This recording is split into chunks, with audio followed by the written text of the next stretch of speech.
आईन और कानून सबके लिए बराबर है। अगर कोई गैर मारूफ गुस्ताख हो, अगर उसको सजा मिलनी चाहिए, तो क्या मिर्जा जेलमी के ऊपर भी कानून लागू होना चाहिए कि नहीं होना चाहिए? और हजरात गिरामी कदर ये बात भी बतला दें, जाती दुश्मनी कोई भी नहीं है।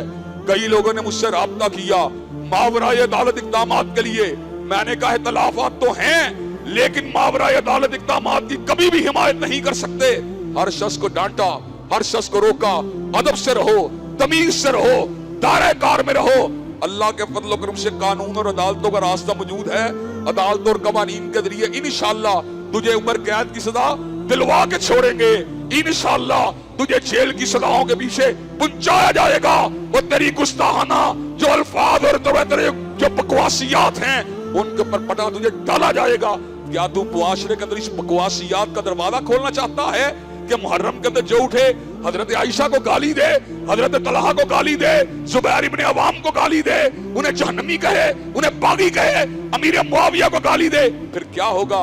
मुआशरे के अंदर फसाद होगा, मुआशरे के अंदर हलफशार होगा।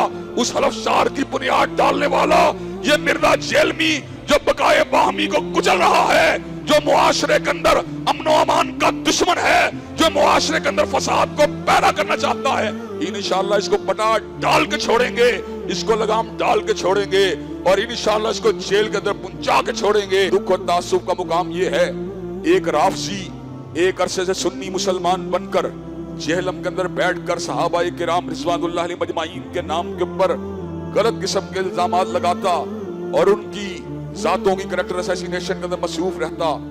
मुस्नद अहमद की एक हदीस का हवाला दिया जो मुनकर है, जो ज़ईफ है, और उसका हवाला दे के ये बात कहने लगा इस हदीस के अंदर हजरत आयशा को जालिम कहा गया है। अल्लाह के फजल करम से हम ये बात कहना चाहते हैं, मुस्नद अहमद की इस हदीस के अंदर सैयद आयशा के लिए जालिम के अल्फाज मौजूद नहीं है, बदबख्त के अल्फाज मौजूद नहीं हैं, लेकिन वो बदस्तूर इस बात के ऊपर जिद करता है। हमने उसको कई मर्तबा मुनाजरे का चालीन दिया, कई मर्तबा मुबाहले का चालीन दिया, लेकिन बुज़दिल इतना है कि गीदड़ की तरह मैदान से भाग जाता है और छुप छुपा कर वसवासिल खन्नास की तरह इंसानों के अकायद के ऊपर हमला करता है। हम ये बात कहना चाहते हैं, तूने सैयद आयशा को जालिम कहा, हदीस से इस बात को साबित कर, साबित नहीं कर सकता।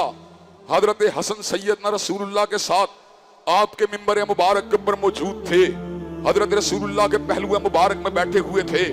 आप सैयदना हसन के चेहरा मुबारक को देख के कहते हैं, इन नबनी हादा सैयद, मेरा ये नवासा सरदार है। अल्लाह मेरे इस नवासे के जरिए मुसलमानों के दो बड़े गिरोहों के दरमियान, दो अजीम गिरोहों के दरमियान, चल मिर्जा जेहलमी के तर्जुमे के मुताबिक दो बड़े गिरोहों के दरमियान सुलह करवा देगा। इसका मतलब ये है सैयदना हसन ने सरदारों वाला काम किया बुखारी शरीफ की 2704 हदीस के मुताबिक, लेकिन हदीस मार को पेश करके लोगों के ज़हनों के अंदर इस बात का जो है वसवसा दिया जाता है कि माअल्लाह सुम्मा माअल्लाह सैयदना अमीर मुआविया और उनका गिरोह जहन्नमी है। हजरात गिरामी के जंगे सफीन पहले हुई थी, सुलह हसन बाद में हुई थी। सुलह हसन जब हुई थी तो हजरत रसूलुल्लाह ने उसके बारे में कहा था, हसन जो है वो मुसलमानों के दो अजीम गिरोहों के दरमियान सुलह करवाएगा।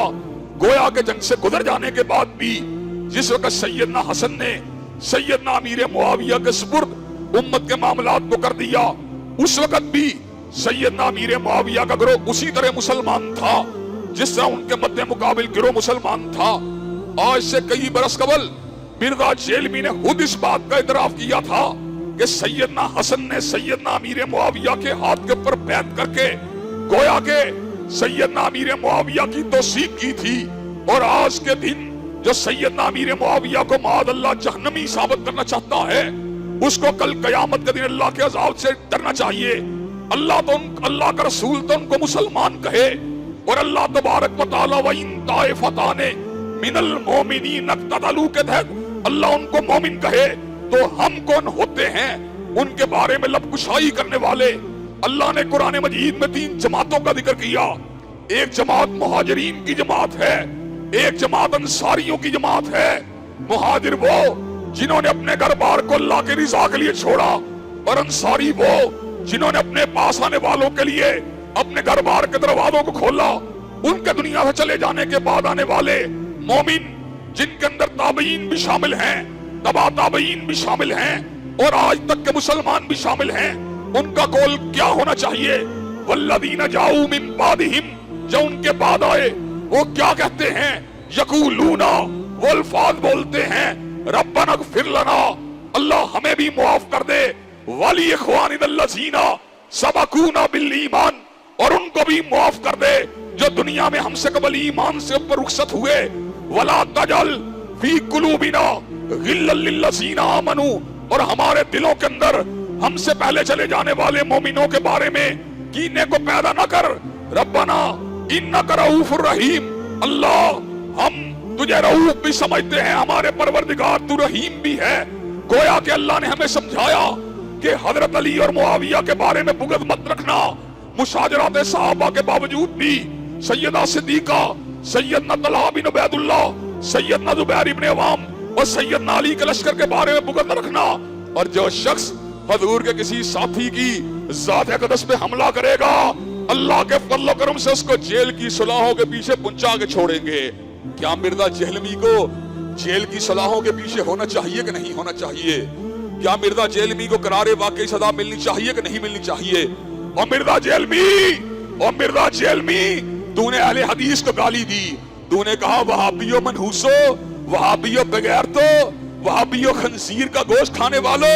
او مرزا جہلمی، تہذیب اور شائستگی کے لمبردار اور اخلاقیات کے لمبردار اور ظاہری طور پہ فرقہ پرستی کے دشمن، بدترین فرقہ پرست انسان ہے جو اہل الحدیث کو گالی دے، جو دیوبندیوں کو گالی دے، جو علماء بریلی کو گالی دے، جو رسول اللہ کی شان اقدس میں بے ادبیاں کرے، جو اس کے منہ میں آئے اس کے اوپر بک دے۔ ایسا بندہ دین کا جو ہے اس کو بلاغ کرنے کا کوئی حق نہیں ہے۔